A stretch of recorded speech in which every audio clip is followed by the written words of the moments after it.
বন্ধুরা, শীতের রাতে যদি এরম চিকেন স্টু আর বাটার টোস্ট হয় তাহলে তো রাতের ডিনারটা একদম জমে যায়। চিকেন স্টু বানানোর ইনগ্রেডিয়েন্টসগুলো আপনাদের বলে দেবো। আমি 500 গ্রামের মতো চিকেন নিয়েছি, আদা রসুন বাটা, পেঁপে কেটে রেখেছি, গাজর, বিনস, পেঁয়াজ কুচে রেখেছি, আর রসুন গোটা রেখেছি, নুন, গোলমরিচ গুঁড়ো আর বাটার, আর সাদা তেল নিয়েছি, সেটা কড়াই ঢালবো। দেখাবো। একটা পাত্রে চিকেনগুলো নিয়ে নেব ম্যারিনেট করার জন্য প্রথমে 2 চামচ আদা রসুনের পেস্ট দিয়ে দেবো, লেবু দিয়ে নেব,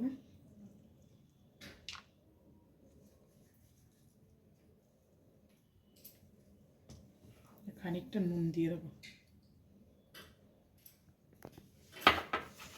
মাখিয়ে নেব।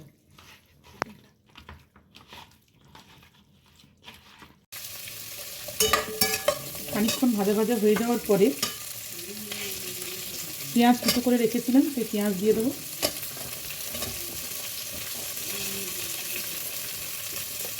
আর যে গোটা রসুন রেখেছিলাম সেই গোটা রসুনগুলো দিয়ে দেবো।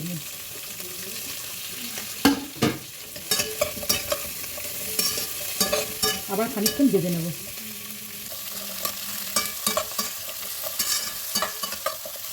আধ ঘন্টা ম্যারিনেট করে রেখেছিলাম, এরপর চিকেনগুলো এক এক করে দিয়ে দেবো।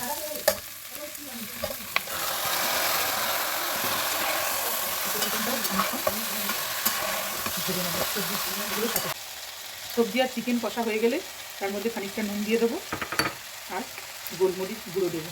গোলমরিচ গুঁড়ো কিন্তু খানিকটা বেশি পরিমাণে দেবো। ঠিক আছে,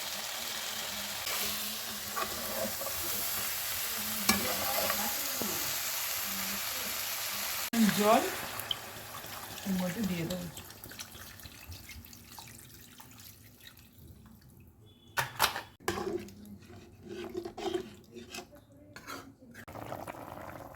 দেখুন বন্ধুরা, স্টুটা কীরকম ফুটছে আপনাদের একটু দেখিয়ে দিই। আমাদের চিকেন স্টু রেডি হয়ে গেছে বন্ধুরা।